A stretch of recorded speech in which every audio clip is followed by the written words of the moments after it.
Ninakaribisha mtumishi wa Mungu atulishe neno. Wala si mwingine ni Pastor Emily Maundu. Karibu sana, tupige makofi mazuri. Mtumishi wa Mungu anapokuja kutulisha neno. Karibu sana.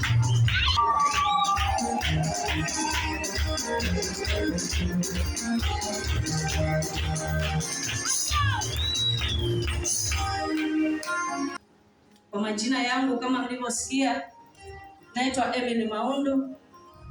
Ninatumika hapa katika madhabahu ya Jerusalem Fire Church nikiwa chini ya mafuta ya baba yangu wa kiroho mtumishi John Chirongo. Karibuni sana katika neno la Mungu. Tutaenda kufundishana katika kitabu cha Malaki. Kitabu cha Malaki 3 kuanzia mstari wa 7. Kabla niingie kwa neno, wacha niamini na niombe. Asante Mungu Baba, Mungu Mwana, Mungu Roho Mtakatifu. Tunakushukuru Bwana wetu ni kwa ajili ya neema ya kipekee uliyotupatia ya kukusikiliza wewe, kuongozwa na wewe. Ni furaha ya mioyo yetu. Basi tunachokuomba tu Bwana, tuko hapa hekaluni mwako, wacha ukapate kunena nasi sawa sawa na mapenzi yako. Ikiwa ni neno la kutuelekeza, ukatuelekeze sawa na mapenzi yako. Ikiwa ni neno la kutubariki Bwana, ukatubariki sawa sawa na upendavyo wewe. Na ikiwa ni neno la kutukanya baba yangu, tuko tayari kukana na wewe, kwa maana tumeacha kazi zetu ni kwa ajili yako. Wacha Bwana ukajitukuze ndani yetu, kwa maana hakika hatuwezi pasipo wewe Bwana. Tazama mwanao niko hapa. Umeniweka mbele ya kondoo zako hao. Baba yangu, sitaki nikanene yaliyo yangu mimi mwanadamu, bali ninaomba ukapate kunitumia wewe sawa sawa na mapenzi yako. Mfalme wa wafalme, niko hapa ni kwa ajili ya kulitukuza jina lako.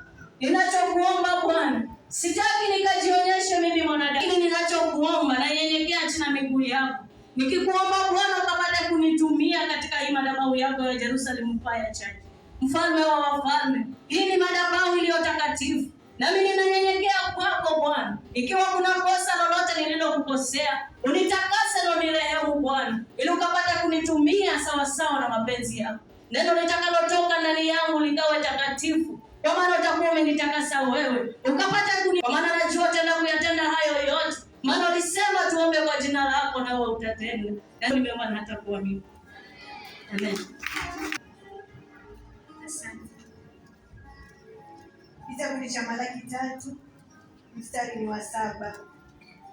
Inasema, tokea siku za baba zenu mmegeuka upande, mkayaacha maagizo yangu wala hamkuyashika. Nirudieni mimi, nami nitawarudia ninyi, asema Bwana wa majeshi. Lakini ninyi mwasema, turudi kwa namna gani? Bwana Yesu asifiwe. Mungu analalama juu yetu. Anatuambia ya kwamba tangu zamani Mungu,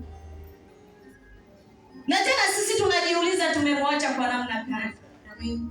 Asifiwe Mwokozi. Amen. Ukitazama wa dunia, ukienda kwa Wakamba vivyo hivyo, ukienda kwa Wakikuyu hawakosi mahali kwao kwa kuenda kuomba nguvu. Yes. Lakini sisi tuliokoka nguvu zetu inatupasa zitoke kwa Mungu. Amen. Jinsi ulivyookoka, jinsi wewe ulivyopata hii neema ndani ya Kristo, inafaa ukabadilishe kule kwenu. Amen. Inafaa uende ukabadilishe yale mazingira ya kule nyumbani. Asifiwe Mwokozi. Amen. Neno la Mungu linatuambia ya kwamba tutabarikiwa mjini na tutabarikiwa na mashambani. Amen. Tuko hapa ni kwa ajili ya kutafuta mashamba yetu. Amen. Asifiwe Mwokozi.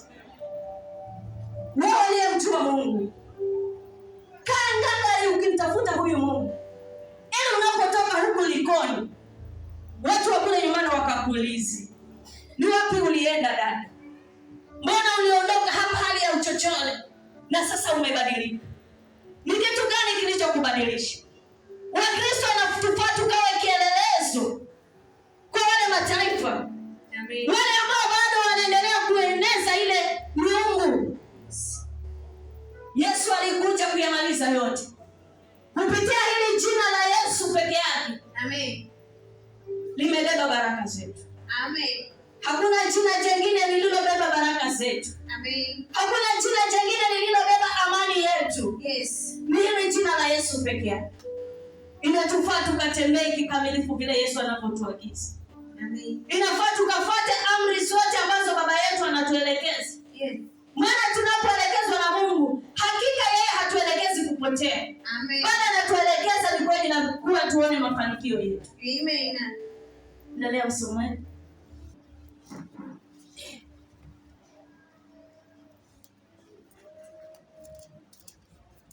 Amen.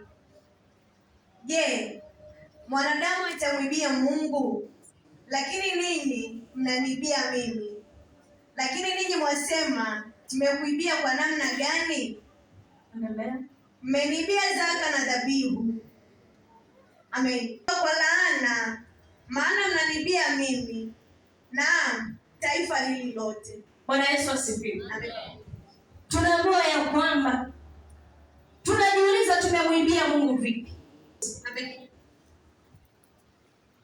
Wale waliokuwa wakiabudu miungu, walikuwa kuna kitu wanatoa kwa ile miungu yao. Ndiposa wakapate ulinzi kwa vile wanavyobeba imani zao. Amen. Bwana Yesu asifiwe. Amen. Wajua mtu anamtegemea mganga lazima akagaramike kwa mganga. Yes. Ili kulingana na ile imani yake ambayo mwenyewe ameweka huyu mganga ni mkali. Na kulingana na vile alivyogharamika, naona mambo yake yani hata kama hayataendelea sana. Ndio bado unaona mtu anaenda kwa mganga, anakuja na kusifia. Yule mganga ni mkali.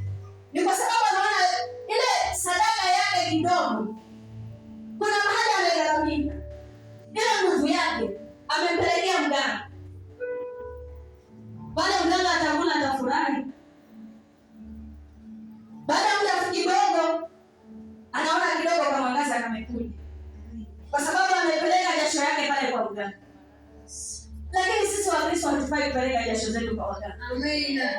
Aliyetuambia tutakula kwa jasho yuko na ni Mungu. Amen. Na katika lile jasho lako nalo kula, tunafaa tumtolee Mungu pale pale zaka yake na dhabihu yake. Amen. Asifiwe Mwokozi. Amen. Agano la Mungu si kama lile la mganga. Unapompelekea Mungu dhabihu, ile dhabihu inakuwekea ulinzi katika maisha yako. Amen. Ile dhabihu inakuzunguka hata kizazi chako. Unapompenda Mungu. Asifiwe Mwokozi. Amen. Najua wengi hampendi injili kama hii. Tunaipenda. Mkianza kufika makanisani na muone panahubiriwa mambo ya utoaji, mnaanza kulalamika kwamba watumishi ni wale wale tu. Asifiwe Mwokozi. Amen. Lakini hata kumbuka ya kwamba yule mtu wa kwanza aliyetoa ni Habili. Toa kwake katika roho na kweli, alikubalika mbele za Mungu. Amen. Sadaka yake ilikuwa manukato mbele za Mungu. Yes. Tunaambiwa hata wa leo ile sadaka ya Habili inanena. Maana kitu unachokifanya kwa Mungu hakifutiki milele na hata milele. Wa Mungu Nuhu, baada ya kuwa amepiganiwa na Mungu pale katika ile safina, mataifa wote wameisha, vitu vyote vimeisha, amebaki yeye tu na vile vyote alivyovihifadhi katika safina. Nuhu alitoka mahali pale na alimshukuru Mungu. Tunaambiwa ya kwamba akachagua ndama iliyonona na akamchinjia Mungu. Amen. Alichagua vinono akamtolea Mungu akimwambia ni asante kwa ulinzi ulionipatia. Amen. Sijui kama sisi Wakristo wa leo tunamshukuru Mungu ni kwa vile anavyotupigania. Amen. Unapomtolea Mungu hakika lile linakuwa ni agano lako na Mungu. Ile ni kama umemwonyesha ya kwamba Mungu wangu ninakupenda. Amen. Asifiwe Mwokozi. Amen. Kwa hivyo tusimwibie Mungu. Yes. Jaribu sana usimwibie Mungu. Amen. Usiseme ya kwamba sina kitu, natamani kutoa. Asifiwe Mwokozi. Amen. Mungu anataka uwe mwaminifu na kile kidogo unachokipata. Yes. Mungu atakuwa kufikiria. Kama wale wengine alipotoka pale alienda kuwachinja. Zile mbegu zingine ambazo zinaendelea kuzaana zilitoka wapi? Ni Mungu alimzidishia. Hakupungua Nuhu. Mpaka sasa leo mimi na wewe tumeijaza dunia. Sisi sote ni kwa ajili ya neema ya Mungu iliyoshuka kwa Nuhu. Amen. Je, na sisi tunataka kujenga maadili gani kwa kile kizazi kitakachokuja? Asifiwe Mwokozi. Amen. Utaizingira vipi familia yako ikae katika ulinzi wa Mungu? Maombi peke yake hayawezi kuzingira familia. Lazima kuwe kitu pale ndani. Lazima kuwe na matendo pale ndani. Amen. Ni kweli unasema ninaamini Yesu anaweza. Yes. Amekupatia nguvu. Unaenda ukitoa jasho huku na huko. Itafuta riziki. Leo tunasema tunatafuta riziki, si ndio? Lakini kumbuka hiyo riziki kunaye aliyegharamika ya kukupatia uzima. Amen. Na kuenda kuitafuta. Amen. Tusimsahau Mungu jamani. Amen. Tumthamini Mungu. Maana una yako. Yes. Usitazame kipato chako. Yes. Katika kila kidogo kuwa na matumaini makubwa. Ya kwamba ninapomtolea Mungu hiki, kesho yangu haitabaki jinsi nilivyo. Amen. Leo mama unabaki kuhangaika, umeajiriwa kazi za nyumba. Ni uchungu gani uliobeba juu ya kizazi chako? Unataka pia watoto wako nao waje waishie kwa kazi za nyumba? Asifiwe Mwokozi. Amen. Wewe mzee umebaki na maisha ya bure hustle. Na hangaika tu. Kula kwako ni shida. Mara nyingine hata kulipa renti ni shida. Hata nyumbani pia unalaumiwa. Na wewe uko huko tu wa karanga. Unajua unapokuwa kule Ushago na mtu ambaye yuko Mombasa, wao kule Ushago wanasema hao wanakaranga tu. Wanakula chapati. Labda wao mwenyewe hata hiyo chapati yenyewe ni pesa kitano. Ukitaka chapati unaenda kununua chapati na sumu. Yes. Bwana Yesu asifiwe. Amen. Maisha ya wateule wa Mungu sio kula chapati na sumu. Amen. Maisha ya Wakristo sio ya kuhangaika. Kumbe ni sisi wenyewe ndio tunajihangaisha. Ni kwa sababu tumemwacha Mungu mbali. Tunasema tumebeba imani kweli. Unaona mama anajituma kwa bidii zake zote. Kila ibada anasema wacha niende, nimebeba imani nitabarikiwa. Lakini kuna kitu kimoja tunakikosea mbele za Mungu wetu. Na anatuambia ya kwamba tunamuibia. Yes. Kawaida ya ama uliwe kabisa. Ndio. Na huyo ni mwanadamu tumemwibia. Anachukua jukumu la kufanya vile awezavyo. Kwa sababu amesikia uchungu. Kitu chake umekiiba. Tunasahau ya kwamba hata mbele za Mungu wetu, chochote kitu tunachokipata ni Mungu ametupatia. Amen. Unapofanya kazi umepata pesa, jua ni Mungu amekupatia. Amen. Unapoenda huku na huku unapopata chochote ni Mungu amekupatia. Haufai kumsahau Mungu. Yes. Inafaa katika kile ulichopata itolee kwanza 10% yake ambayo ni fungu la 10. Amen. Kama umepata 100 mama, usitazame hii 100. Wenyewe tunasema ati maisha ni ya Ruto. Maisha ya Ruto. Nimepata hii. Yesu asifiwe. Amen. Tusimlaumu Ruto. Tujilaumu sisi wenyewe kwa sababu ya asifiwe Mwokozi. Amen. Siko kwa siasa, mimi ninatumia tu mfano kwa sababu huyo ni rais. Si ndio? Ndio. Silata wewe labda umetamka hiyo. Maisha ni ya Mungu, si ya Ruto. Sasa wewe mwenyewe na kule kujitolea kwako ndio kutabeba baraka zako. Amen. Asifiwe Mwokozi. Amen. Kwani sasa mnasema maisha ni ya Ruto? Si kuna watu wanajenga magorofa? Si kuna watu wanaishi vizuri? Yes. Hao wako katika maisha gani? Na wewe uko wapi? Asifiwe Mwokozi. Amen. Wako wanaendesha magari tena makubwa. Yes. Na wako hapa Kenya. Wao wanang'ang'ania kwenda Arabuni hadi ndio jenge haraka. Sija kukataza, huo ni uamuzi wako. Amen. Lakini hata ukienda huko Arabuni alafu uwe mgumu kwa Mungu, hakuna chochote chenye utafanya. Afadhali tu nikwambie ukweli. Hii ni madhabahu inayonena ukweli. Tumefundishwa ukweli kutoka kwa baba yetu. Amen. Yeye anahubiri neno la kweli. Na sisi tulio chini yake nasi lazima tukanene ukweli. Amen. Asifiwe Mwokozi. Amen. Hata uende Amerika, uje na madola. Lakini kama wewe ni Mkristo na utakuwa mgumu mbele za Mungu, hakuna chochote ile dola utaifanyia. Unaweza tu zikakupanikisha akili. Ukasema sasa mimi nimekuja kutoka mbele. Sitanunua nguo ya hapa Kenya. Sitavaa nguo ya Kenya. Watajuaje mimi nilisafiri nikaenda Warabuni? Unaanza kupanda ndege. Unasema hawa ni washamba wa Kenya. Hawajapanda hata ndege. Mimi nimetoka Amerika, wacha nipande ndege nipate nguo nchi za nje. Hakuna lolote lilofanya.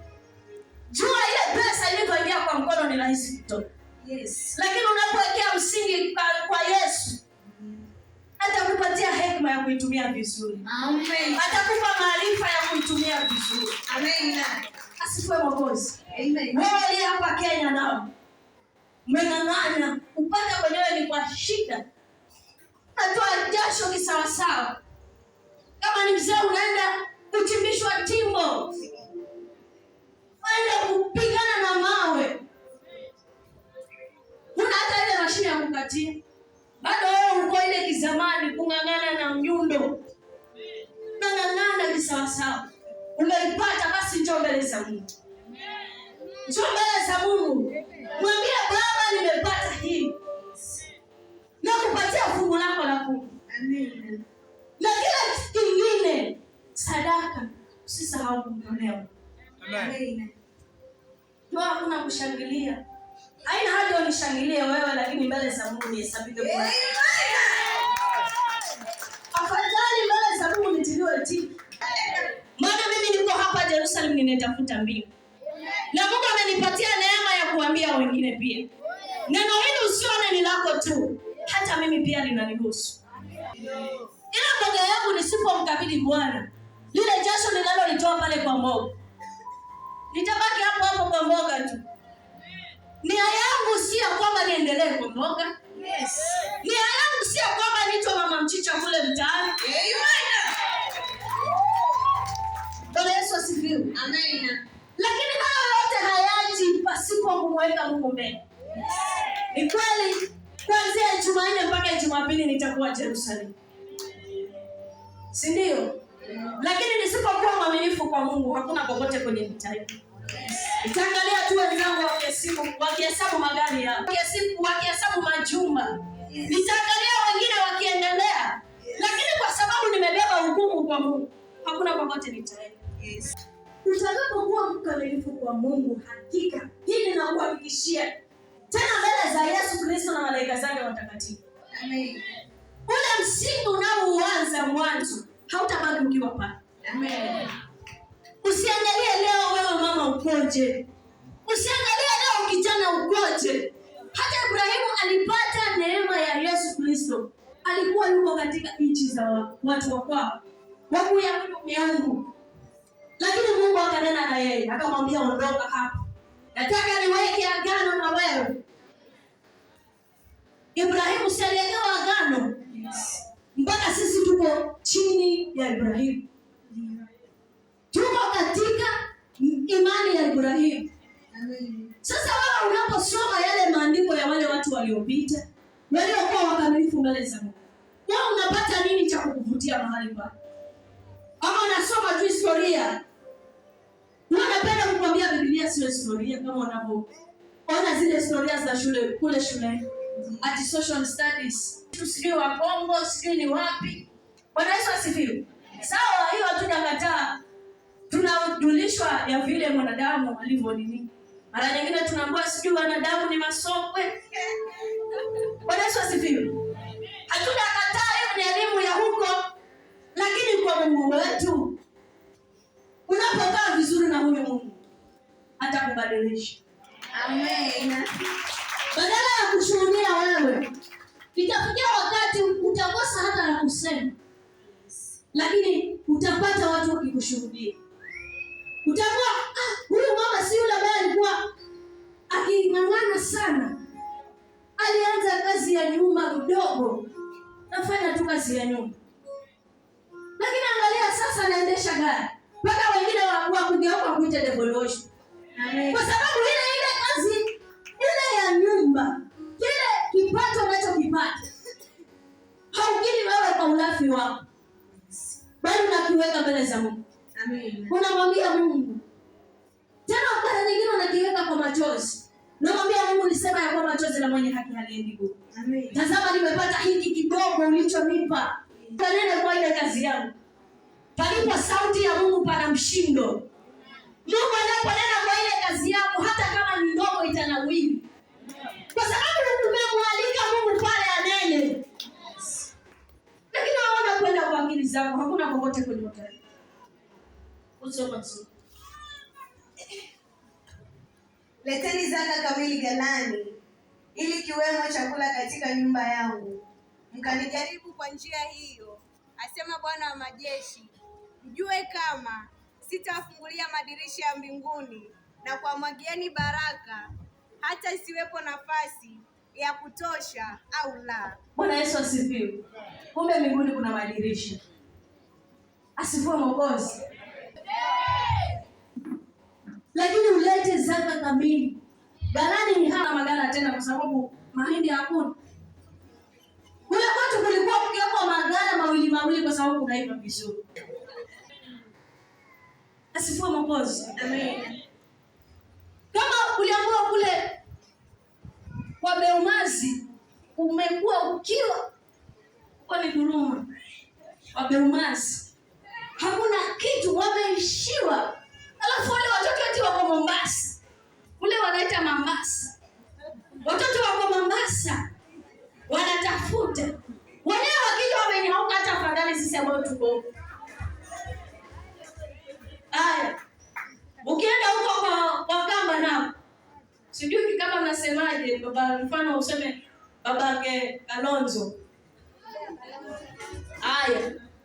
Kule kwa babake Kalonzo hadi kumekauka, hakuna kitu. Wakina Mtinda sijui kabila gani. Haya. Na Maundu ni hao, lakini mimi si Maundu Mkamba. Mimi Maundu huko kwa kina Beumazi. Amen. Bwana Yesu asifiwe. Kwa hivyo sisi wa Kristo ni lazima tukaweke mabadiliko katika boma zetu. Hata kama wewe ni mtoto wa kike usijidharau. Amen. Madamu Mungu amekupatia neema ya wokovu, ameweka sababu ya kuoka badilisha ule mji. Amen. Mimi nina imani ya kwamba hiyo miaka inayokuja, si ni mwana mamangu hapa? Nina imani yule mama atabadilika. Amen. Tunaweka imani ya kwamba atabadilika hata baki vile. Unaweza kama mtu kila kinyaga ndogo. Tutamani haya maisha hapo tuko na. Amen. Wewe ambaye labda wewe ndio mzee tayari, tamani ya kwamba uzee wako kaumalize vizuri. Ni kweli katika ujana wako umemaliza vibaya kwa sababu ulikuwa unatembea vibaya na Mungu. Lakini sasa ni wakati wa kupiga step. Amen. Hata wale waliokucheka na kukudharau wakajua Mungu naye muabudu jina lake ni nani. Amen. Asifiwe Mwokozi. Unajua unapoanza hii safari ya imani, unapochukua Mungu ameweka neema ndani yako ya wokovu. Na wewe unajitia Mungu na mwambia, Yesu sasa nimeamua nibaki na wewe. Utainuka wewe. Watakukatisha tamaa. Wengine watajitenga na wewe wakidhani ndio mwisho wako. Si ndio? Wale waliokuwa wakiwaita shoga wangu, rafiki yangu, swaiba, yani best friend. Hata unachokiona kidogo naenda kwake. Rafiki yangu, nimepata hii na hii. Wakati unapochukua hatua ya wokovu, wengi watajitenga na Mungu. Yes. Lakini kubaki na Mungu kuna faida wapendwa. Amen. Ili mradi tuwe mtiifu mbele za Mungu. Hata nikiwa na uhakika mbele za Yesu. Amen. Asifiwe Mwokozi. Amen. Kwanza Mungu ataanza kusawazisha kule kwenu. Yaani atakusawazisha. Kiasi kwa zile baraka zikishuka, watu wa kwenu wanafurahi pamoja na wewe. Asifiwe Mwokozi. Lakini usimwimbie Mungu. Usimwimbie Mungu. Kuwa mwaminifu kwa Mungu. Wewe afadhali kumwimbia mwanadamu, atakupiga, atakuua. Si ndio?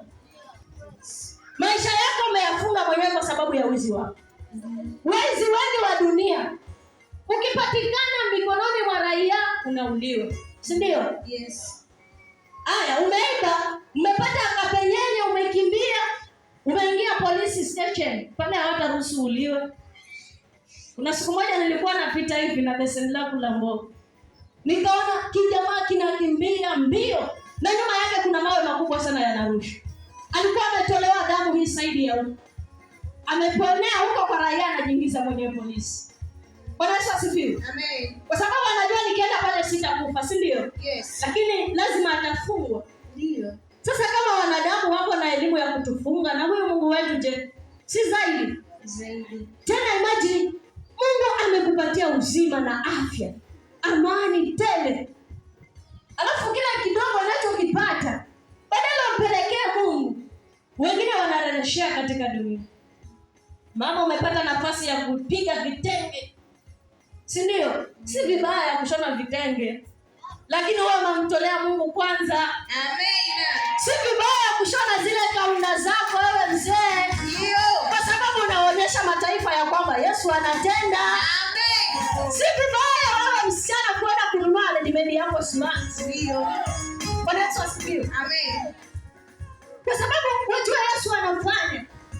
Sasa kufanya kwako ataonyesha wanadamu, alafu mbele za Mungu mwimbie. Asifiwe Mwokozi. Amen. Una gari makofi, sawa? Sawa. Lakini jua ya kwamba tangulize Mungu kwanza. Maana Mungu amebeba baraka zetu. Mungu amebeba amani ya mioyo yetu. Alafu hapa baba yetu alitufundisha ya kwamba wewe umelipwa, mfano unapokea elfu zako 10, si ndio? Unapokea mshahara wako, una furaha. Wakati ulikuwa unafanya kazi ulikuwa unafanya kwa hasira, si ndio? Umepata mshahara mwenyewe, unajua leo nitaenjoy.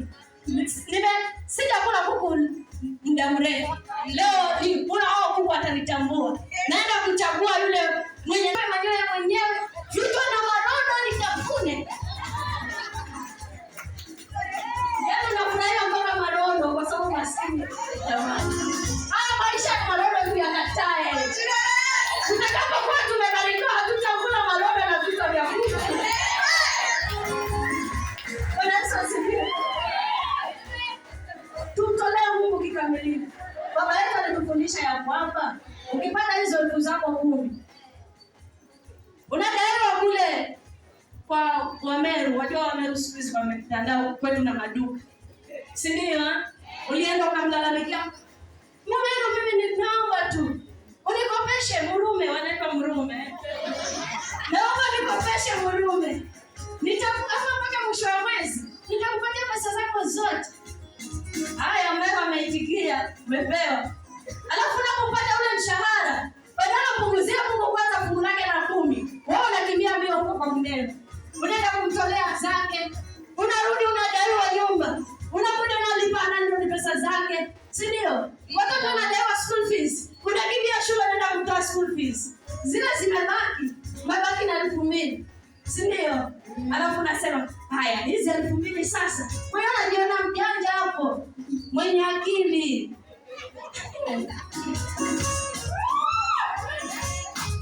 Unasema, haya, hizi 2,000 sasa nitatoa 10,000. Alafu yule mama Jane, wewe usiruke na kile kitabu chake. Mara nyingine naumia moyo kwa sababu sina hata pesa. Sasa nimepata 2,000, kule nimelipa madeni yote. Unajua nimepata 10,000. Ndio. Alafu nasema nimempa Mungu 100 zake 2. Hapo mwenyewe unajiona uko right. Dole. Uko sawa.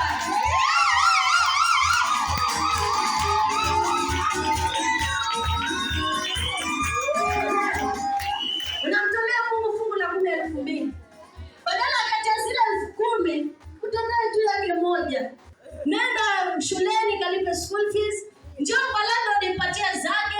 Haya, kimbia kwa mama Jane. Mwambia mama, umelia sana na hiki kitabu chako. Leo nitakupunguza angalau hii 500. Niandike na mimi. Si ndio? Ndio. Wala hujafanya makosa mbele za Mungu. Yes.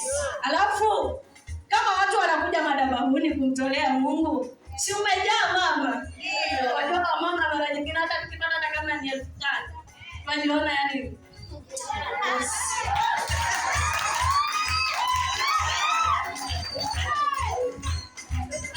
Umejaa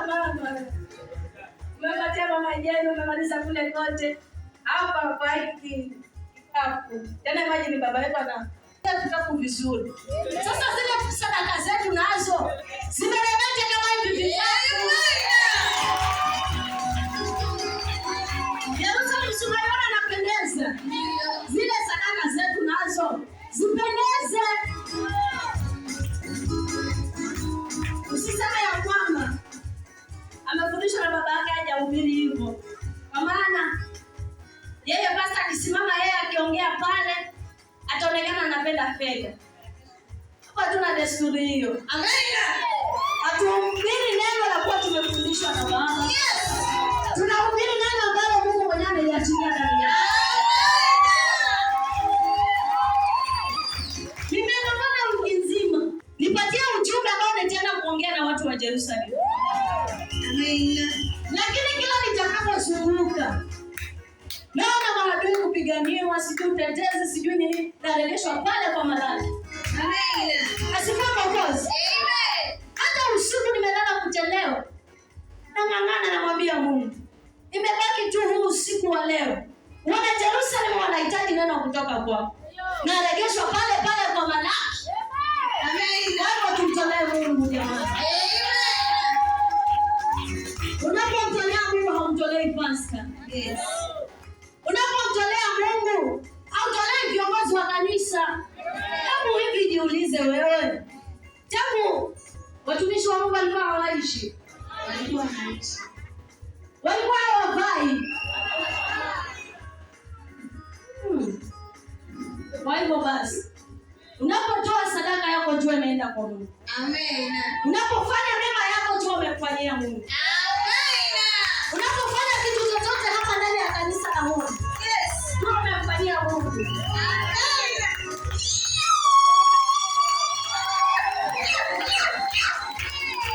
Hata kule kwa mama Jeni, unapotoa usianze kusema kale kama mama nako.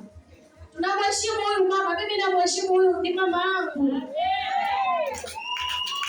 Wajua, kuna siku nilimwambia miaka yangu ananifananisha na mtoto wake wa pili.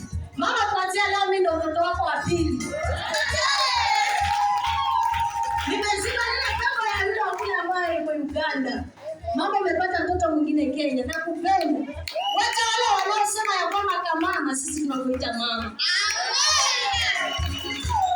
Wewe tukae wakamilifu kwa Mungu jamani.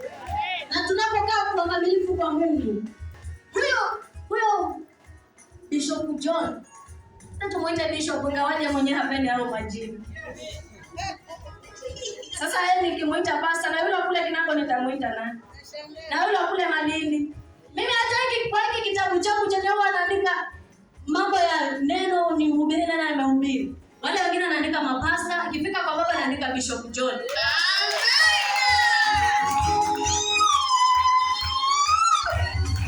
Na sifanyi hivi kwa ajili ya masifa.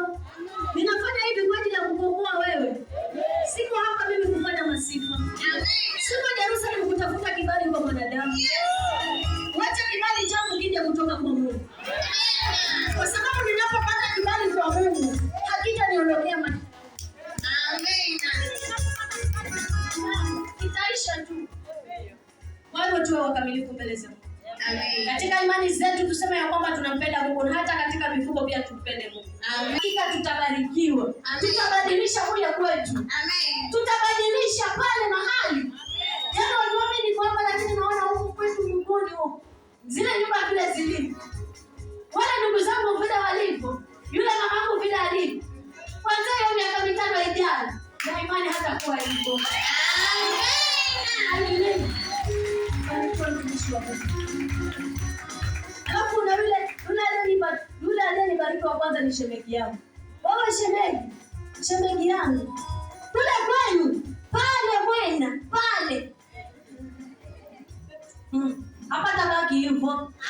Na wewe pia unanitazama, hautabaki hivyo huyo. Utakapokuwa mwaminifu mbele za Mungu. Ndipo hayo nambarikiwa yote katika jina.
Bwana Yesu asifiwe.